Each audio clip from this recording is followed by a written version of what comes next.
लक्ष्य इंस्टीट्यूट तिलर में आपका हार्दिक स्वागत है।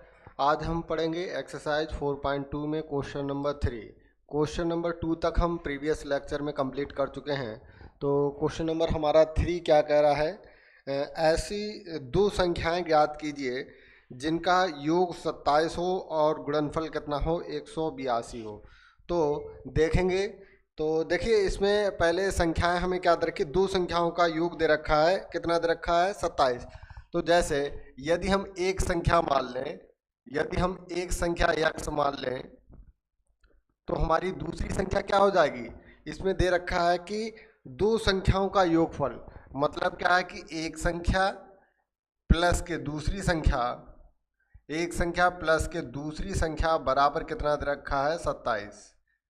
संख्या बराबर कितना है, 27 दिख रहा है। ठीक, तो आप देखिए एक संख्या हमने क्या मान ली, x प्लस के दूसरी संख्या, ये हम कल बता चुके हैं, दूसरी संख्या बराबर क्या हो जाएगा, 27। तो हमारी दूसरी संख्या बराबर क्या हो जाएगा, दूसरी संख्या बराबर क्या हो जाएगा, 27 माइनस के x। यदि हम संख्या एक को x मानेंगे तो दूसरी संख्या जो योगफल दे रखा है मुझे, उस योगफल में पहली वाली संख्या को हम घटा देंगे, वही हमारी दूसरी वाली संख्या होगी। तो देखिए क्या कर रहा है, ऐसी दो संख्याएं ज्ञात कीजिए जिनका योग 27 हो और गुणनफल कितना हो, 182 हो। तो माना एक संख्या, या माना पहली संख्या या एक संख्या, माना एक संख्या बराबर क्या मान लें, x मान लें। तो दूसरी हमारी संख्या क्या हो जाएगी, तो दूसरी संख्या बराबर क्या हो जाएगा, क्योंकि योगफल 27 दे रखा, तो 27 में से ये पहली वाली संख्या घटा देंगे तो हमारी दूसरी वाली संख्या आ जाएगी। अब क्वेश्चन में कह रहा है और गुणनफल 182 है, तो लिखेंगे प्रश्न से दोनों संख्याओं का गुणनफल, दोनों संख्याओं का गुणनफल बराबर कितना दे रखा है, 182 दे रखा। अब देखिए दोनों संख्याओं का गुणनफल, मुझे एक संख्या दे रखी है x और दूसरी दे रखी 27 माइनस एक्स, तो इन दोनों की गुणा कर देंगे, 27 माइनस के x बराबर कितना हो जाएगा, 182। अब देखिए इसकी अंदर मल्टीप्लाई करेंगे तो x की 27 से गुणा करेंगे, 27x माइनस के x की करेंगे x स्क्वायर बराबर 182। अब देखिए इस सबको उधर ले जाएंगे तो क्या हो जाएगा, तो 27 को उधर ले जाएंगे, माइनस के 27x और प्लस के x स्क्वायर और प्लस के कितना है, 182 बराबर 0। तो इसको क्या करेंगे, x स्क्वायर वाला पहले लिख लो, x वाला इसके बाद में और अचर पद सबसे बाद में लिख लेंगे, बराबर 0 हो गया। अब देखिए अब इसकी पहले वाले से गुणा करेंगे तो पहले इसमें कुछ नहीं है, तो इसका मतलब 1 है यहाँ पे, तो 182 हमारे पास है। 182 की जब 1 से गुणा करेंगे तो 182 रहेगा।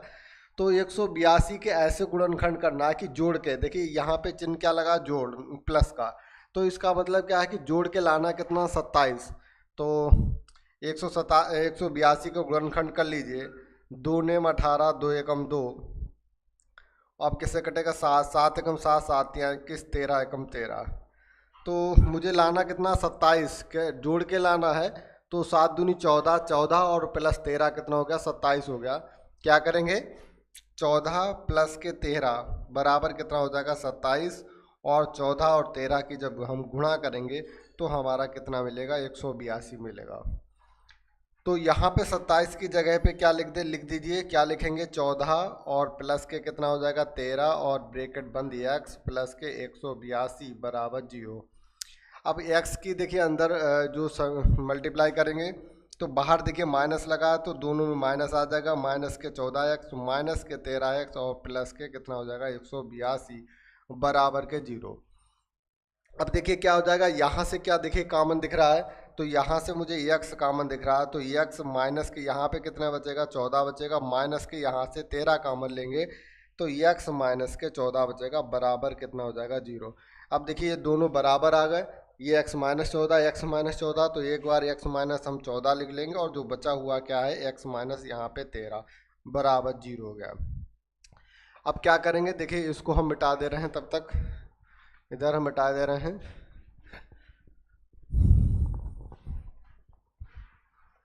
अब देखेंगे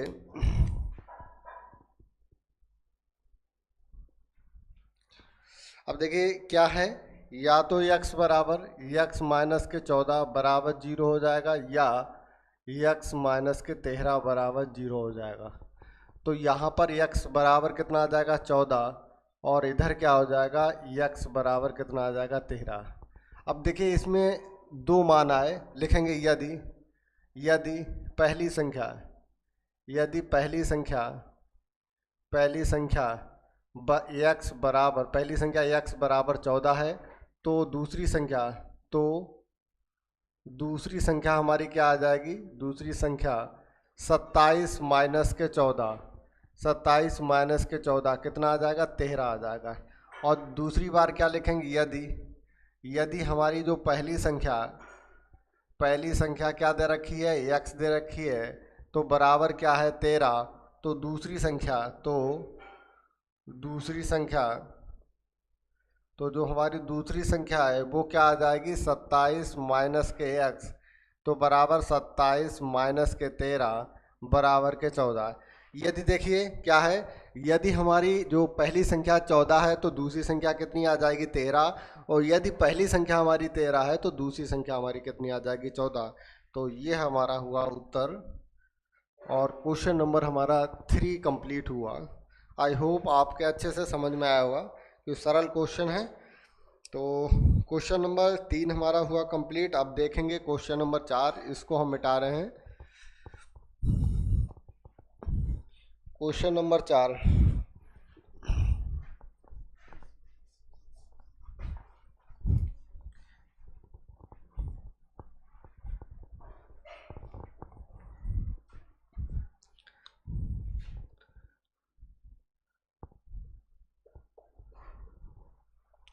अब देखिए क्वेश्चन नंबर 4 हमारा क्या कह रहा है, दो क्रमागत धनात्मक पूर्णांक ज्ञात कीजिए जबकि उनके वर्गों का योग कितना दे रखा हो 365।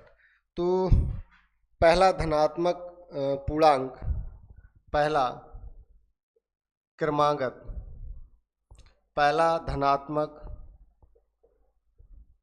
पूर्णांक माना, मैंने पहले लिख लो माना पहला धनात्मक पूर्णांक बराबर कितना है x, तो दूसरा क्रमागत धनात्मक पूर्णांक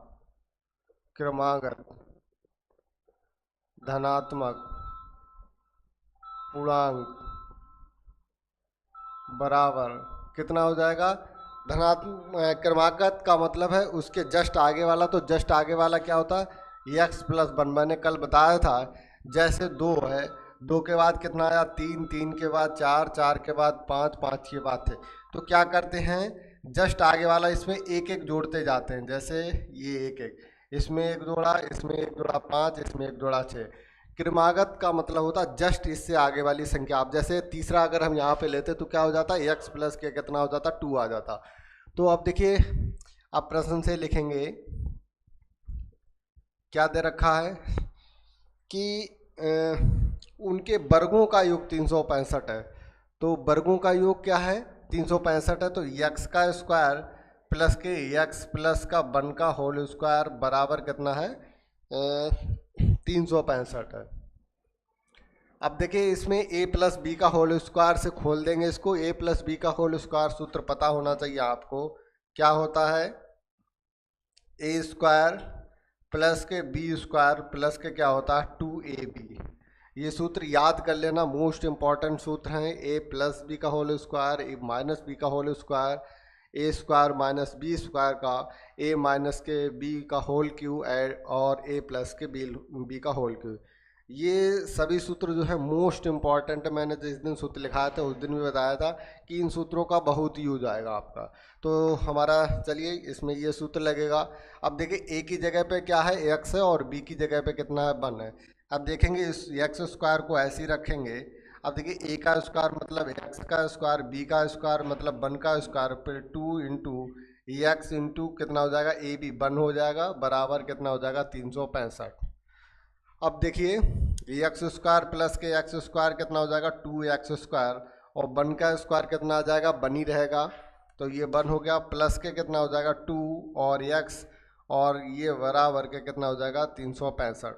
365 बराबर के इधर लाएंगे तो कितना हो जाएगा 2x² प्लस के 1 प्लस के 2x और माइनस के 365 बराबर के कितना हो जाएगा 0।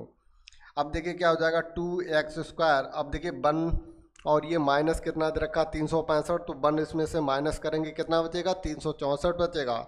तो प्लस के कितना हो जाएगा 2x और माइनस के 364।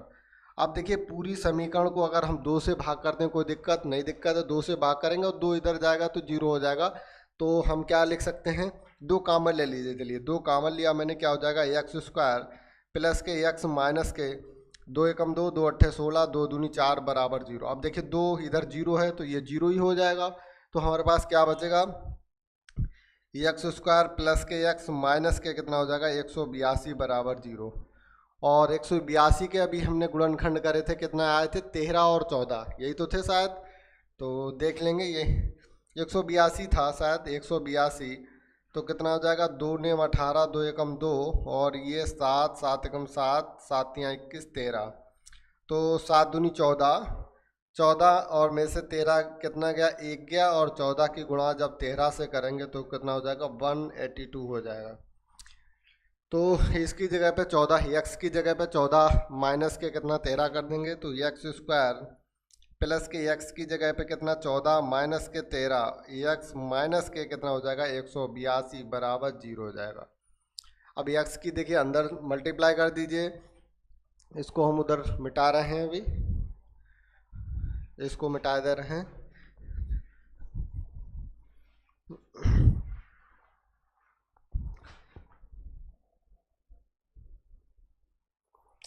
तो अब देखिए क्या हो जाएगा, जब x की मल्टीप्लाई करेंगे तो x² प्लस के कितना हो जाएगा 14x और माइनस के कितना आएगा 13x और प्लस के 182 बराबर 0। अब देखिए यहाँ से देखने से पता लग रहा है कि क्या कॉमन है, x कॉमन है तो x कॉमन ले लेंगे। तो यहाँ पे x² है तो यहाँ पे क्या बचेगा x प्लस के कितना यहाँ पे बचेगा 14 माइनस के, देखिए यहाँ पर क्या कॉमन है 13 कॉमन आ जाएगा। जब माइनस कॉमन ले लिया तो यहाँ पे क्या बचेगा प्लस के x बचेगा और यहाँ पे माइनस हो जाएगा, यहाँ पे माइनस हो जाएगा तो माइनस के 182, यहाँ पे माइनस लगाइए। तो जब माइनस यहाँ पे तो माइनस काम लिया तो यहाँ पे प्लस हो जाएगा, प्लस के कितना हो जाएगा 14 बराबर 0। ये देखिए दोनों बराबर आ गए। तो क्या हो जाएगा, एक बार इसको लिख लेंगे x प्लस 14 और फिर दूसरी बार क्या लिखेंगे x माइनस 13 बराबर 0। तो हमारा x माइनस के x प्लस के 14 बराबर 0 या x माइनस के 13 बराबर के कितना आ जाएगा 0।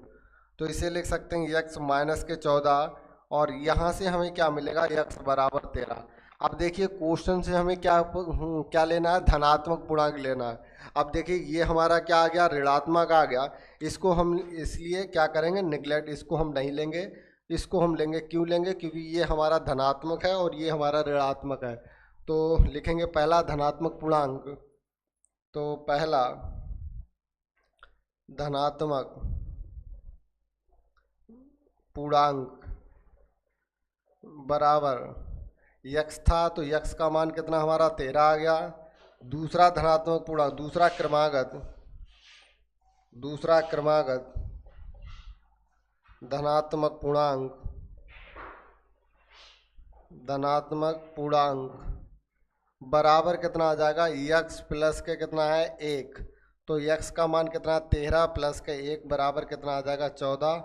और ये हमारा रहा उत्तर, क्वेश्चन हुआ कंप्लीट। यहाँ पे नहीं दिख रहा हो तो ये लिखा है, ये क्या लिखा है एक्स प्लस के 1, ऐसे लिख लो इसको, दिख रहा है शायद।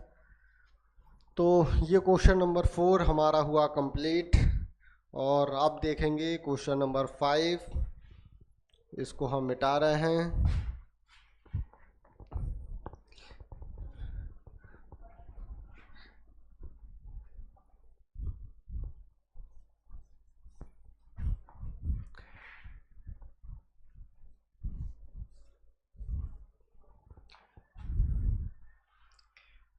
क्वेश्चन नंबर 5,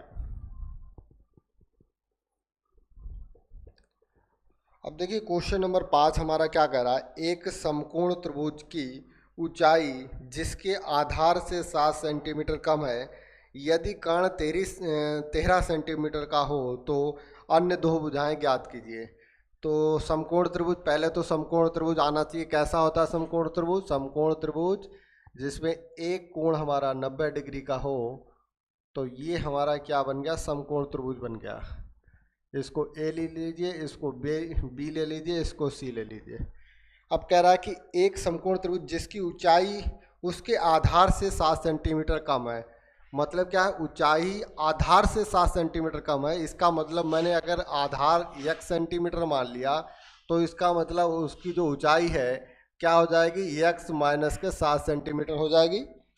और 7 सेंटीमीटर कम दे रखी, आधार से 7 सेंटीमीटर कम है, ठीक है। यदि कर्ण 13 सेंटीमीटर का है तो ये कर्ण हमें क्या दे रखा है? ये कर्ण होता है। समकोण जो सामने वाली भुजा ये कर्ण कहलाती है, तो ये हमें दे रखी है 13 सेंटीमीटर। और इसके बाद क्या करा? अन्य दो भुजाएं ज्ञात कीजिए। इसका मतलब मुझे आधार और जो है त्रिभुज की ऊंचाई या जिसको लंब कहें ये ज्ञात करना है। तो देखिए इसमें दे रखा है, पहले लिख देंगे, दिया है। पहले तो माना, ऐसे माना आधार बराबर कितना है? 1 सेंटीमीटर। तो ऊंचाई बराबर कितना हो जाएगा? x माइनस के 7 सेंटीमीटर। दिया है कर्ण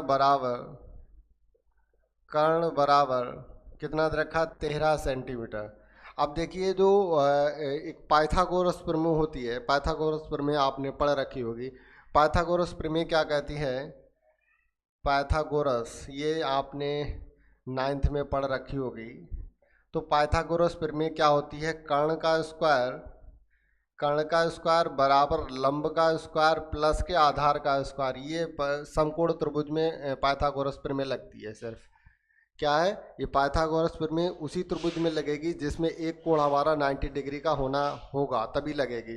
तो इसमें हम क्या करेंगे? पाइथागोरस प्रमेय लगाएंगे और दोनों भुजाओं के मान ज्ञात लिखेंगे। पाइथागोरस प्रमेय से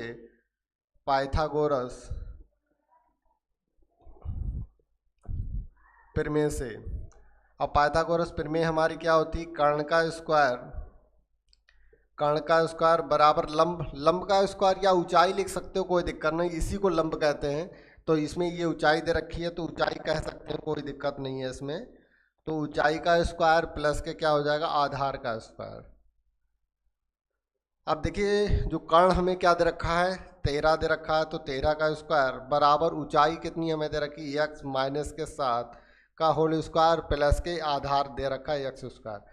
अब देखिए फिर वही सूत्र आ गया। मैंने कहा था कि a माइनस बी के सूत्र से पहले इसको खेलेंगे। अब इसके लिए मुझे a माइनस बी का सूत्र क्या होना चाहिए? पता होना चाहिए।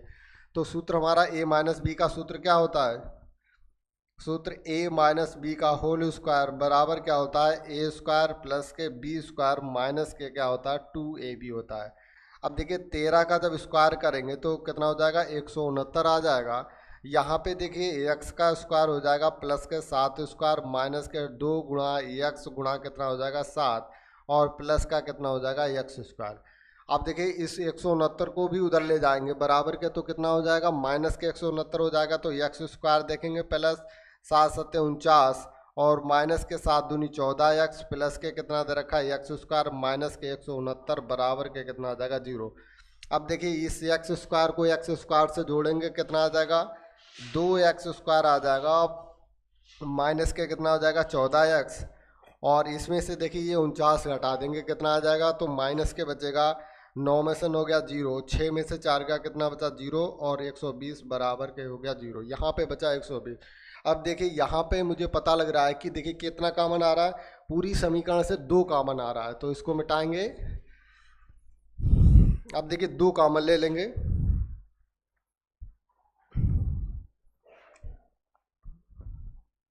अब देखिए 2 कॉमन ले लीजिए।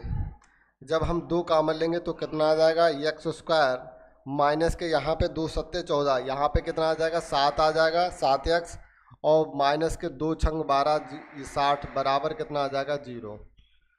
तो ये दो देखिए बराबर जीरो के हो जाएगा, तो हमारे पास क्या बचेगा, एक्स स्क्वायर माइनस के 7x माइनस के 60 बराबर जीरो। अब देखिए 60 को ऐसे गुणनखंड करने हैं, मुझे 60 के ऐसे गुणनखंड करने हैं कि घटाने पे कितना लाना है, 7 लाना है। तो 60 के गुणनखंड कर लीजिए, कितना हो जाएगा, 2 3 6, 2 एकम ये 15 हो जाएगा, और ये 3 2 एकम 2, 2 पंजे 10, 3 पंजे 15, 5 एकम 5, तो कितना आ जाएगा, 7 लाना है, 15, 15 में से नहीं, 2 दूनी 4, 3 12, 12 में से 5 गया, ठीक है, 12 में से 5 घटा दो तो एक्स स्क्वायर, 12 में से जब हम 5 घटाएंगे तो कितना बचेगा, 7 बचेगा, और 12 पंजे 60, 12 और 5 की जब गुणा करें तो कितना आ जाएगा, 60 आ जाएगा। तो देखेंगे यहाँ पे क्या आ जाएगा, 12 और माइनस के कितना 5, और ये एक्स साथ में माइनस के 60 बराबर जीरो।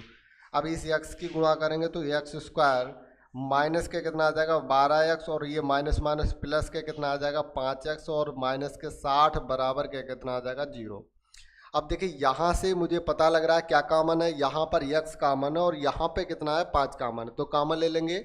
तो यहाँ पर x मैंने कॉमन लिया तो x माइनस के 12 बचा, और प्लस के यहाँ पे मैंने क्या लिया, 5 कॉमन लिया तो x माइनस के 5 एकम 5, 5 दूनी 10 बराबर जीरो। अब ये देखिए दोनों बराबर आ गए, तो एक बराबर 12 लिख लेंगे और बाकी बचा हुआ जो लिखते हैं वो लिखेंगे, क्या हो जाएगा, x प्लस के 5 बराबर के कितना आ गया, जीरो। अब देखिए एक बार क्या हो जाएगा, x माइनस के 12 बराबर जीरो, और दूसरी बार क्या हो जाएगा, या x प्लस के 5 बराबर जीरो। तो यहाँ से x बराबर कितना आ जाएगा, 12, और यहाँ पर x बराबर कितना आ जाएगा, माइनस के 5।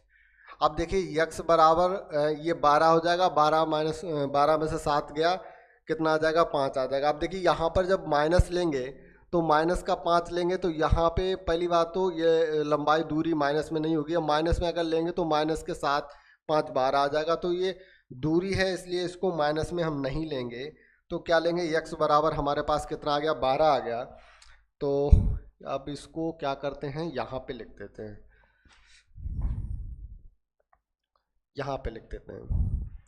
अब देखिए क्या हो गया, हमारा आधार कितना आ गया, आधार लिखेंगे अतः, अतः आधार, आधार बराबर क्या दे रखा था, x, तो बराबर कितना दे रखा है, x सेंटीमीटर, तो बराबर कितना आ गया, 12 सेंटीमीटर।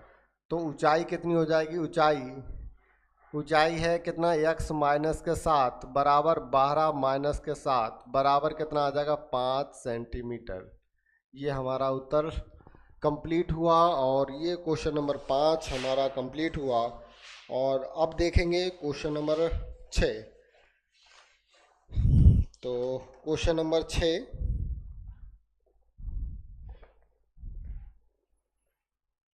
तो क्वेश्चन नंबर 6 क्या कह रहा है, इसको मिटा दे रहे हैं पहले।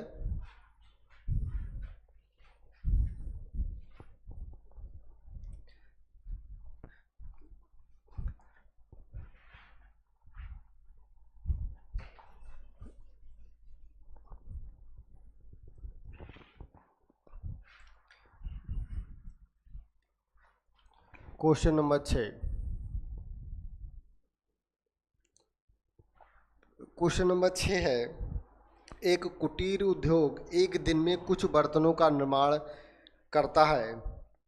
एक विशेष दिन ये देखा गया कि प्रत्येक नग की लागत रुपए में उस दिन के निर्माण किए गए बर्तनों की संख्या के 2 गुने से 3 अधिक थी। यदि उस दिन कुल निर्माण लागत 90 रुपये थी, तो निर्मित बर्तनों की संख्या और प्रत्येक नग की लागत ज्ञात कीजिए। चलिए ज्ञात करते हैं। तो एक कुटीर उद्योग एक दिन में लिखेंगे, माना एक दिन में निर्मित बर्तन, एक दिन में निर्मित बर्तन बराबर कितना है, मान लीजिए मैंने x मान लिया, तो प्रत्येक नग की लागत, तो प्रत्येक मतलब एक, तो प्रत्येक नग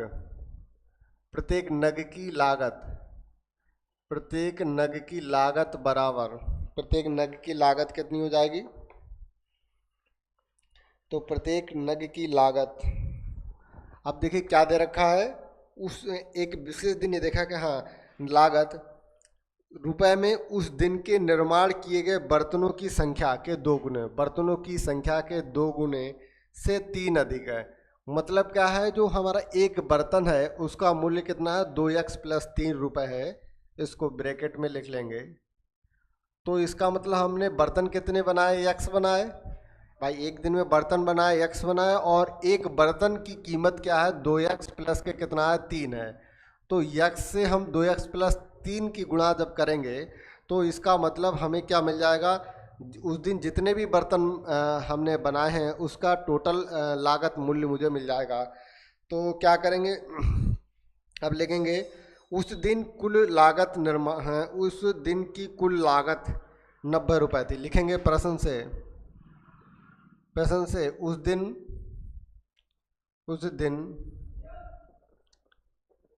की कुल लागत, उस दिन कुल लागत मूल्य बराबर कितना दे रखा है, 90 रुपये दे रखा है। कितना 90 दे रखा है, 90, ठीक है।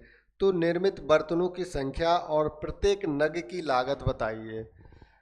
ठीक, तो अब देखिए क्या है, इसकी जब जितने बर्तन हैं और एक बर्तन का मूल्य मुझे दे रखा है तो उसकी जब आपस में गुणा करेंगे तो हमें ये मूल्य मिल जाएगा।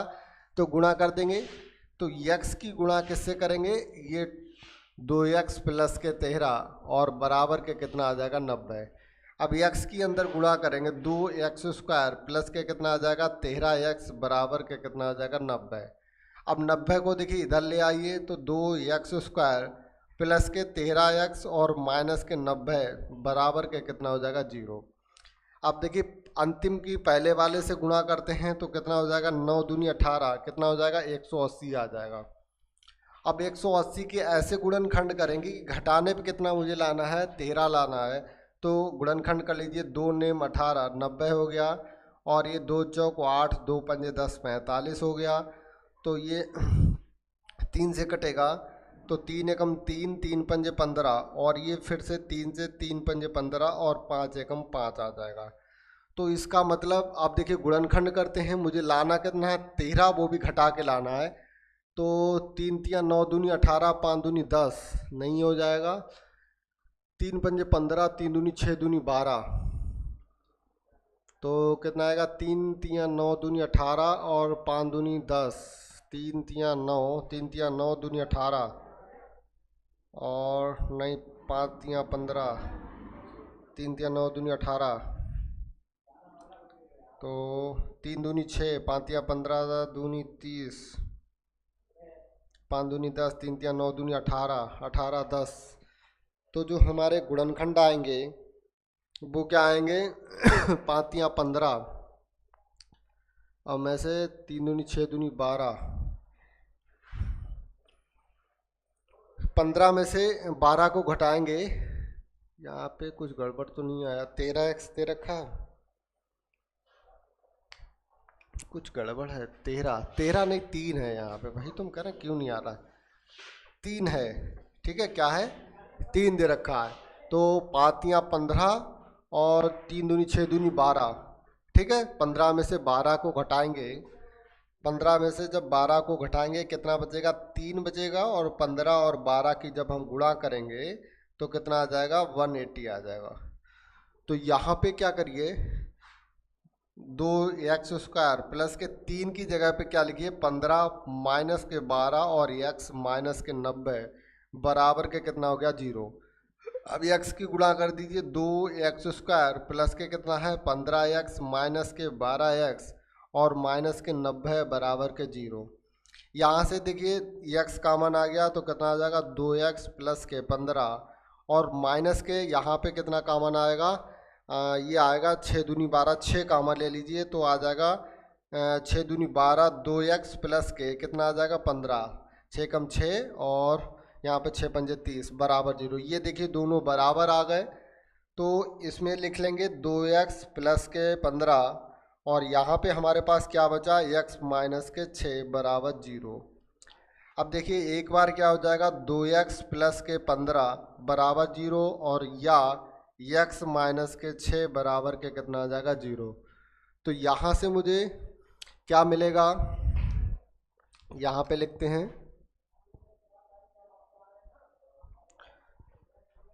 तो यहाँ पे लिख लीजिए क्या हो जाएगा, जब हम इधर करेंगे तो यहाँ पर 2x बराबर -15, तो x बराबर कितना आ जाएगा, -15 बटे में कितना आ जाएगा 2। और दूसरी तरफ हमें क्या मिल जाएगा, x बराबर कितना मिल जाएगा 6। जब बराबर के दूसरी तरफ जाएगा ये हो जाएगा प्लस।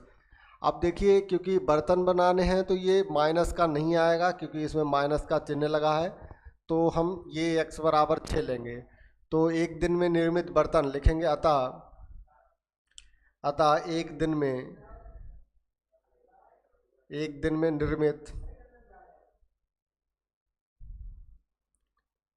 दिन में निर्मित बर्तन बराबर कितना है, x तो बराबर कितना आ जाएगा 6। मतलब एक दिन में 6 बर्तन निर्मित करते हैं। तो क्या करा, प्रत्येक नग की लागत ज्ञात करनी है। तो प्रत्येक नग की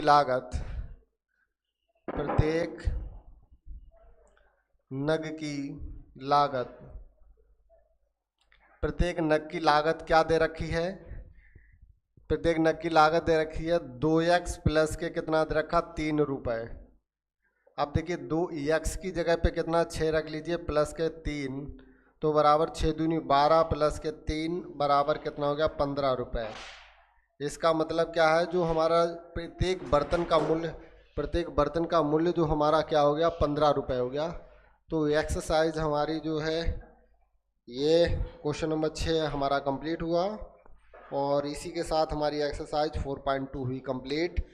अब मूलों की प्रकृति के बारे में कल पढ़ेंगे, और इसके बाद हमारी एक्सरसाइज 4.3 आएगी। चलिए, तो आज के लिए इतना ही। Thank you.